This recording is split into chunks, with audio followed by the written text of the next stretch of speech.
রূপের গৌরবে সাজিয়াছো সাজ, সোনা দানা কত কি আর রাজকীয় পোশাক, ঠিক না?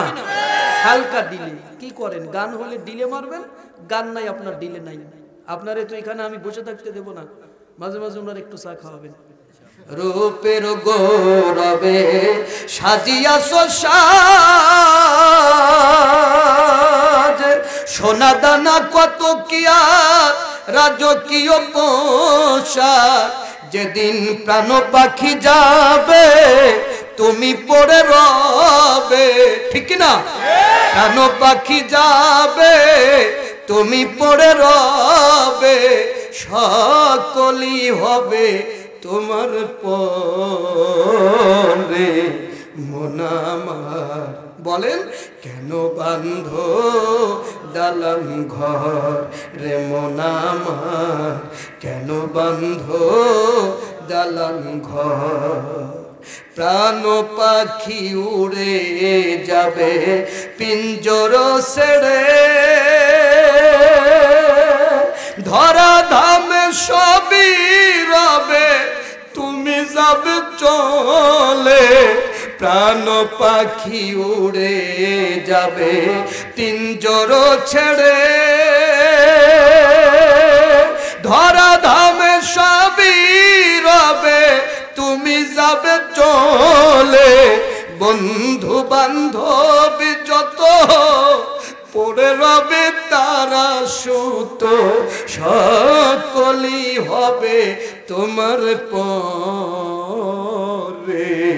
মন আমার কেন বাঁধো দালান ঘর, বলেন একদিন মাটির ভিতরে হবে ঘর রে, মন আমার কেন বাঁধো দালান ঘর। মারহাবা। তোমার ফ্যান ফলোয়ার অনেক বেশি, ব্যস্ত থাকো সর্বদা, মানে ফ্যান ফলোয়ার এত বেশি যে উনি আর দেশের কারোর খোঁজ খবর নিতে।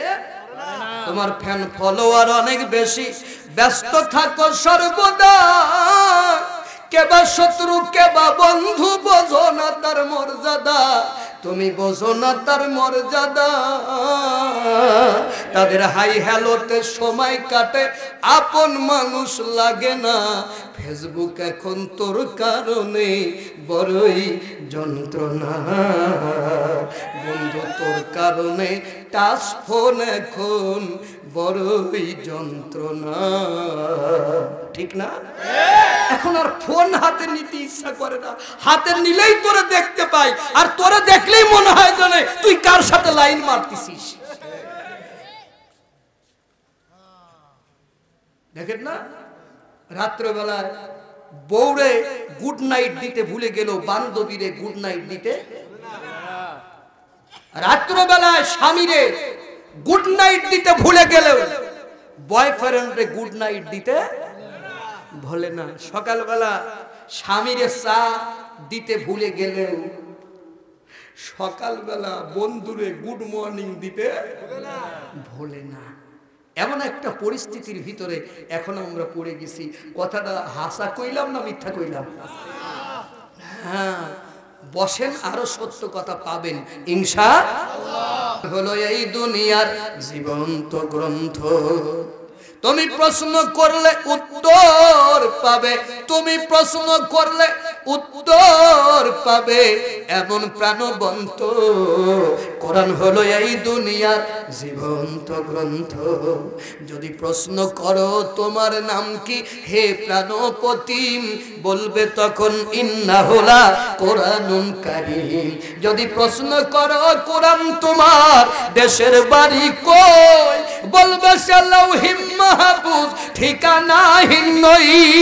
ভালো দুনিয়াতে আছে কটা বই, এমন মধুমন্ত কোরআন হলো এই দুনিয়ার জীবন্ত গ্রন্থ। আল্লাহু আকবার। ওদের জন্য তো একটু জোরে আপনারা মারহাবা বলতে পারতেন। আপনাদের যত গায়ের জোর আছে সব জোর দিয়ে বলেন তো মারহাবা।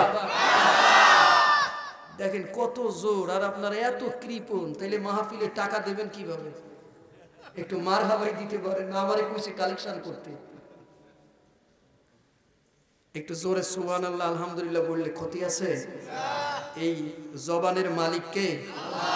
এই জবান যদি আল্লাহ বন্ধ করে দেয়, পৃথিবীর কোনো ডাক্তার আর খুলে দিতে পারবে? কারোর কোনো ক্ষমতা নাই। তাহলে এই জবান বন্ধ হবার আগে একদিন জবান বন্ধ হবে না? রূপের গৌরবে সাজিয়াছ সাজ, সোনা দানা কত কি আর রাজকীয় পোশাক, ঠিক না? হালকা দিলে কি করেন? গান হলে ডিলে মারবেন, গান নাই আপনার ডিলে নাই। আপনারে তো এখানে আমি বসে থাকতে দেব না, মাঝে মাঝে ওনার একটু চা খাওয়াবেন। রূপের গৌরবে সাজিয়াছ সাজ, সোনা দানা কত কি আর রাজকীয় পোশাক, যেদিন প্রাণ পাখি যাবে তুমি পড়ে রবে, ঠিক না? প্রাণ পাখি যাবে তুমি পড়ে রবে, সকলই হবে তোমার পরে। মন আমার বলেন কেন বান্ধ দালান ঘর রে, মন আমার কেন বান্ধ দালান ঘর, প্রাণ পাখি উড়ে যাবে পিঞ্জর ছেড়ে, ধরা ধামে সবই রবে তুমি যাবে চলে, প্রাণ পাখি উড়ে যাবে পিঞ্জর ছেড়ে, ধরা ধামে সবই রবে তুমি যাবে চলে, বন্ধু বান্ধব যত পড়ে রবে তারা সুত, সকলই হবে তোমার পরে। মন আমার কেন বান্ধ দালান ঘর, বলেন একদিন মাটির ভিতরে হবে ঘর রে, মন আমার কেন বান্ধ দালান ঘর। মারহাবা আসতে না জোরে? তো আমাদের সবাইকেই মরতে হবে, আমরা কেউ বেঁচে থাকতে পারবো? এই এলাকায় যত বাড়ি আছে প্রত্যেক বাড়ি থেকে যদি একটি করে লোকও এই কোরআনের মঞ্চে আসে, আমার মনে হয় না এই মাহফিলে ধরবে। কথা বলেন না কেন? এই জায়গা ধরবে? তাহলে আপনার কি মনে হয় সব লোক এই মাহফিলে এসেছে? আসে নাই। যেই লোক বেঁচে থাকতে কোরআন শুনলো না, কোরআন শোনার প্রয়োজনীয়তা যার মনে হলো না, সে মরে গেলে তার কানের গোড়ে আমি কোরআন পড়বো কেন? কথা কন? যে বেঁচে থাকতে কোরআন শুনলো না, সে মরে গেলে তার কানের গোড়ে আমি কোরআন পড়বো কেন? কিন্তু আমরা তার কানের গোড়ে কোরআন পড়ি। কথা কন না কেন? আমরা তার কানের গোড়ে কোরআন। এখন আপনি প্রত্যেক বাড়িতে গিয়া যান, দেখেন যে সেখানে তারা গল্প করতেছে, অথচ এখানে কোরআনের মাহফিল চলতেছে। কথা বল ঠিক কিনা? তাদের গল্পের থেকে এই মাহফিলের গুরুত্ব বেশি ছিল না কম ছিল? এই জন্য আমি এলাকার প্রত্যেকটা মানুষকে বলি, ভাই এই মাহফিল হালকা করে দেখার সুযোগ নাই। কারণ এখানে আমি জাহাঙ্গীর আলমের দোয়া আল্লাহর দরবারে কবুল যদি আজকে নাও হয়, এখানে এত লোক বসে আছে, এত লোকের ভিতর থেকে আল্লাহ কারুর হাত কবুল করবে না, এটা তো ঠিক না। একজনের না একজনের হাত আল্লাহ আজকে কবুল করবেই করবে, আর ওই হাতের বদৌলতে আল্লাহ আমাদের সবাইকে মাফ করে দিবেন, ঠিক কিনা? এই জন্য ভাইরা আসুন, আমাদের সাথে আপনারা শরীক হন, আমাদের কাতারে কাঁধে কাঁধ রেখে আপনারা বসেন। আল্লাহ আমাদের সকলকে রহমত দান করুন, বলেন আমিন। বন্ধুগণ আমার, আর কথা নয়, এখন আসেন আমরা মহাগ্রন্থ আল্লাহর কোরআনের আলোচনায় যাই। সবাই আমার সাথে পড়েন আউযু বিল্লাহি মিনাশ শাইতানির রাজিম। বিসমিল্লাহির রহমানির রহিম ইন্নাল্লাহা ইয়া'মুরুকুম আন তু'আদ্দুল আমানাতি ইলা আহলিহা। আমার সাথে বলুন সাদাকাল্লাহুল আজিম। সম্মানিত ভাইরা, আমি মহাগ্রন্থ আল কোরআনুল কারীমের 4 নম্বর সূরা নিসার 58 নম্বর আয়াত আপনাদের সামনে তেলাওয়াত করেছি। বাংলা মানেটা আপনাদের বলে দিই। এখানে আল্লাহ বলছেন ইন্নাল্লাহা, নিশ্চয়ই আল্লাহ, ইয়া'মুরুকুম, তোমাদের আদেশ করছেন, আন তু'আদ্দুল আমানাতি ইলা আহলিহা, আমানত সমূহ তার প্রাপকের নিকট পৌঁছিয়ে দাও, ন্যায্য লোকের হাতে তুলে দাও, যোগ্য লোকের হাতে আমানতটা তুলে দাও। রব্বুল আলামিন এই আয়াত সংক্রান্ত কিছু কথা বলবার তৌফিক আমারে দেন, আর সকলকে শুনে বুঝে আমল করবার তৌফিক দেন। বলেন আমিন। সাউন্ড যা আছে, আমার প্রতিটি কথা কি আপনারা বুঝতে পারতেছেন না কষ্ট হতেছে? যদি পারেন আরো ক্লিয়ার করে দেন, আমরা খুব খুশি হব। আমার বিশ্বাস যে আপনি সেটা পারবেন ইনশাআল্লাহ। আমার প্রতিটি কথা যেন আমার ভাইয়েরা বুঝতে পারে। এই তো চমৎকার হচ্ছে। হ্যাঁ, এই তো ভালো ছেলে। বন্ধুগণ আমার, তো আল্লাহ এখানে কি বললেন? নিশ্চয়ই আল্লাহ তোমাদের আদেশ করছেন, আমানত সমূহ তার প্রাপকের নিকট পৌঁছিয়ে দাও, মানে তার যোগ্য লোকের হাতে তুলে দাও। আমানত কাকে বলে আমি বুঝাই, আপনাদের বুঝাবো। আমি একটা ক্লাস নিব এখানে, আমি আপনাদের অ্যাজ এ টিচার আর আপনারা অ্যাজ এ স্টুডেন্টস। আমি টিচারের মতো আর আপনারা ছাত্রের মতো, ছাত্র না ছাত্রের মতো। আমাকে প্রাইভেট পড়ানোর মতো অনেক লোক এখানে বসে আছেন, আমি এটা বিশ্বাস করি। কিন্তু এখন আমি আপনাদের ক্লাসের ক্লাস টিচার। এই মাহফিলের বয়স হয়েছে 55 বছর। এই 55 বছর বয়সে 55টা কথাও কি কেউ মুখস্থ করে রাখছে? আজকে ওয়াজ হবে, কালকে দেখা যাবে মসজিদে লোক নেই। তাহলে 55 বছর মাহফিল দিয়ে কি হলো? রাসূলের কাছে কোরআন নাজিল হয়েছে 23 বছর। কয় বছর? 23 বছর। 55 বছর তো না, কথা কয় না, 23 বছর। এই 23 বছরে কোরআন নাজিলের 23 বছরে মক্কাতে চুরি ছিল, কথা কয় না, ডাকাতি ছিল, সন্ত্রাসী ছিল, ধর্ষণ ছিল, লুটপাট ছিল। তো এই 55 বছর মাহফিল করে আপনার এলাকায় চুরি আছে? সুদ আছে? ঘুষ আছে? ডাকাতি আছে? জেনা আছে? মদ আছে? ও জুয়া খেলা আছে? তাহলে 55 বছর তো আপনারা ঘোড়ার ঘাস কাটছেন। 23 বছরের জিন্দেগিতে সব উঠে গেল, আর আপনি 55 বছরের জিন্দেগিতে বিড়ি খাওয়া বাদ দিতে পারলেন না। তাহলে আপনার এই মাহফিলে কি হলো?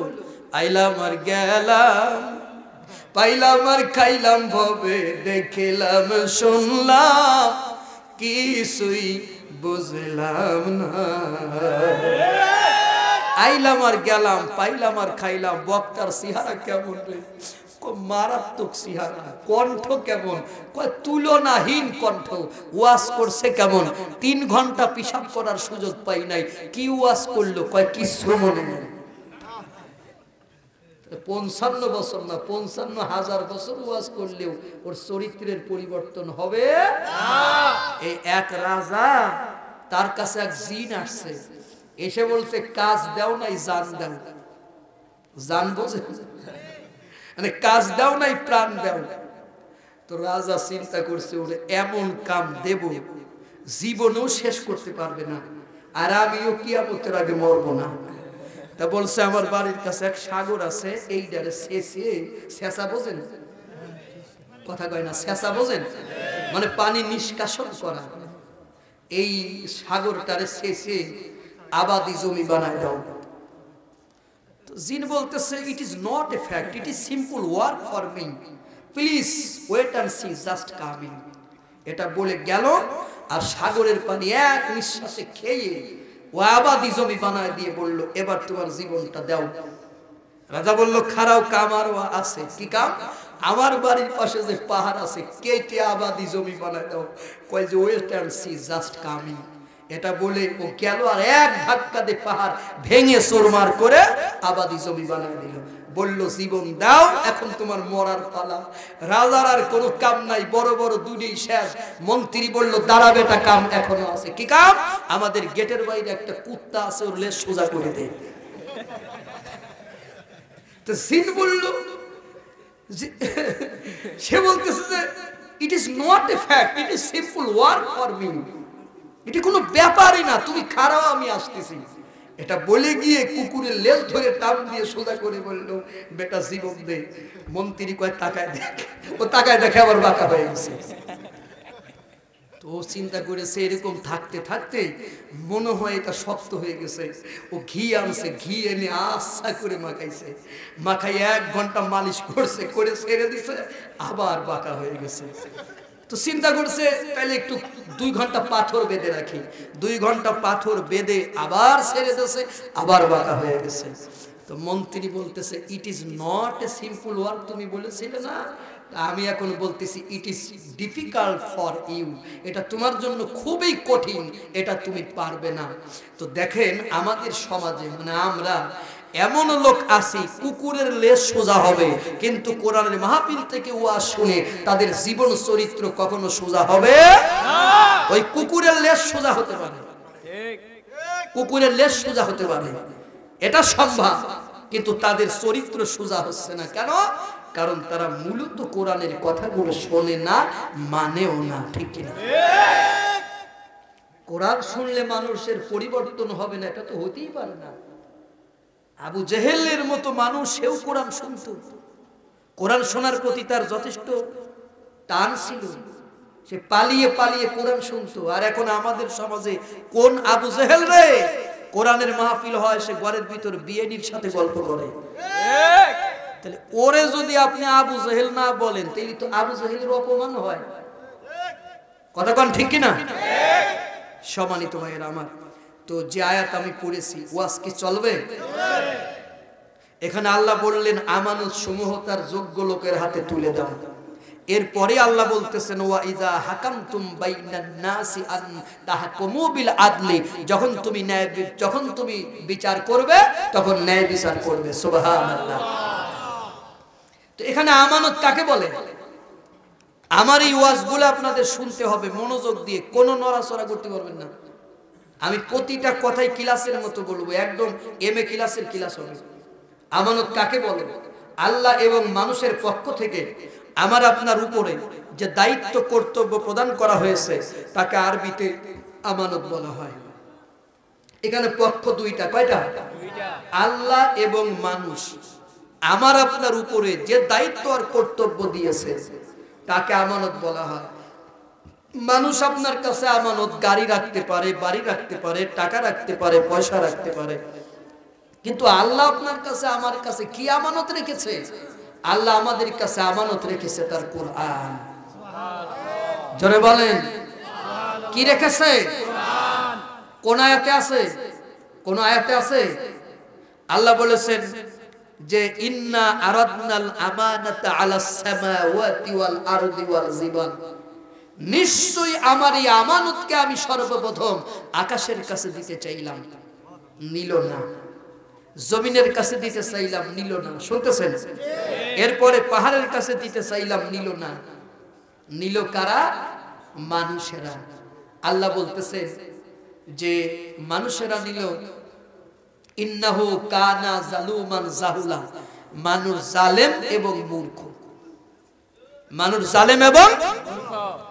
আল্লাহ বলতেছেন লাউ আনজালনা হাযাল কুরআন, ও নবী আমি যদি কুরআনকে পাহাড়ের উপর নাজিল করতাম। কোথায়? আরো জোরে। পাহাড়ে। রাআইতাহু, রাআইতা মানে তুমি দেখতে পারতে, হু জমিন, জমিন সব সময় তার আগের ডার দিকে ফিরে যায়, ঠিক কি না? তুমি দেখতে পারতে ওই পাহাড়কে খাশিয়াম মুতাসাদ্দিয়াম মিন খাশিয়াতিল্লাহ, পাহাড় আল্লাহর ভয়ে কোরআনের ওজনে মাটির নিচে চলে গেছে। এত জোরে কোন? আরো জোরে।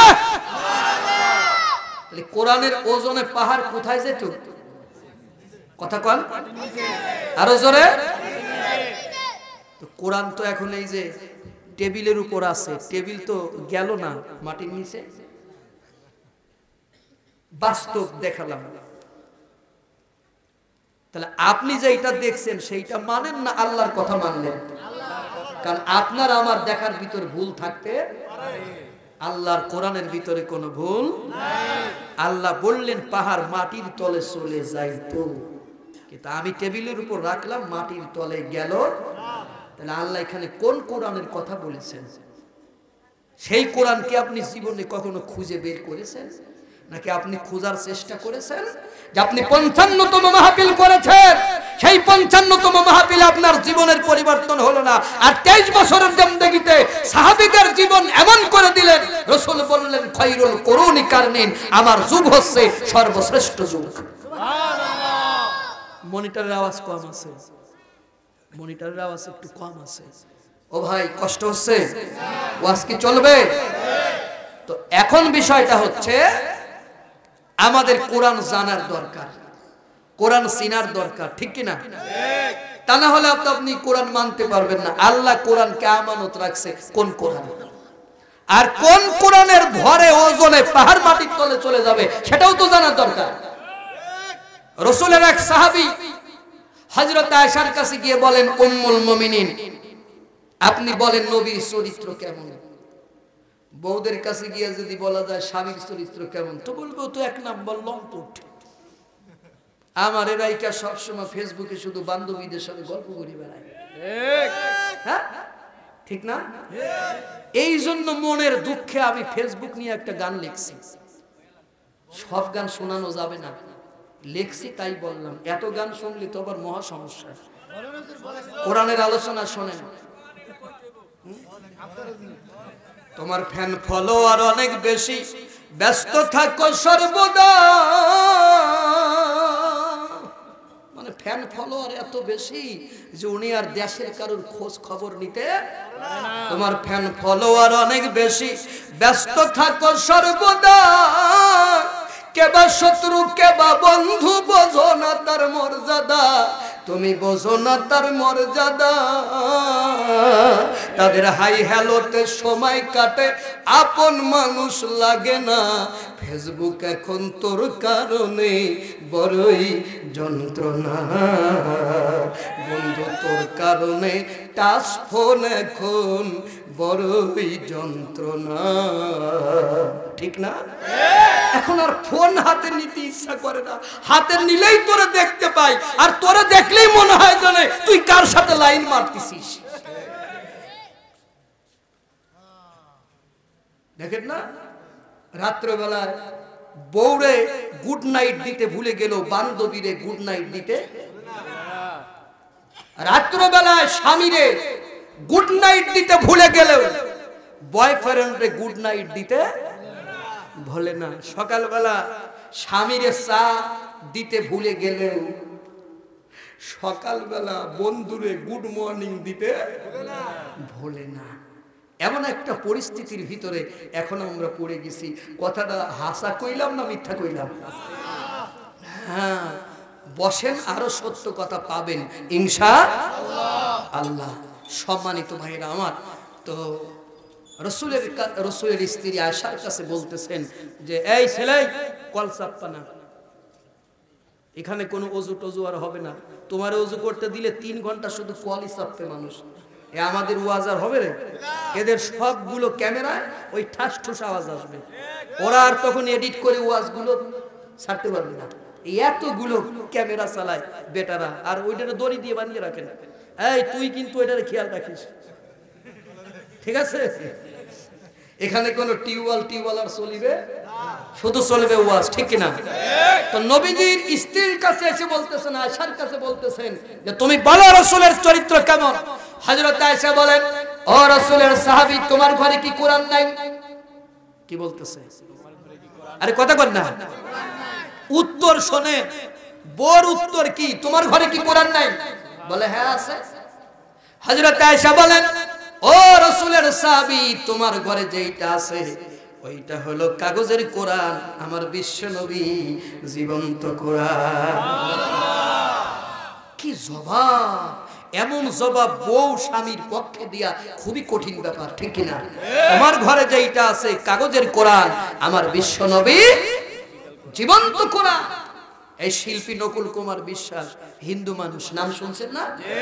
হিন্দু মানুষ গান লিখতেছে, কোরআন হলো এই দুনিয়ার জীবন্ত গ্রন্থ। তুমি প্রশ্ন করলে উত্তর পাবে, তুমি প্রশ্ন করলে উত্তর পাবে, এমন প্রাণবন্ত কোরআন হলো এই দুনিয়ার জীবন্ত গ্রন্থ। যদি প্রশ্ন করো তোমার নাম কি হে প্রাণপতি, বলবে তখন ইন্নাহুলা কোরআনুন কারীম। যদি প্রশ্ন করো কোরআন তোমার দেশের বাড়ি কই, বলবে সে লাউহিম মাহফুজ ঠিকানাহীন নই। বলো দুনিয়াতে আছে কটা বই, এমন মধুমন্ত কোরআন হলো এই দুনিয়ার জীবন্ত গ্রন্থ। আল্লাহু আকবার। তো সে হিন্দু মানুষ, সে বলতেছে কোরআন জীবন্ত, তারে প্রশ্ন করলে উত্তর পাওয়া কথা কন উত্তর পাওয়া যাবে। আমার হাতে যে কোরআন আছে, এই কোরআনের প্রশ্ন করলে উত্তর পাবেন, কথা কয় না? এই কোরআনের যদি আমি প্রশ্ন করি, এই কোরআন তার জবান দিয়ে আপনার প্রশ্নের উত্তর দিতে পারবে? পারবে না। এটা টেকনিক্যালি প্রশ্ন।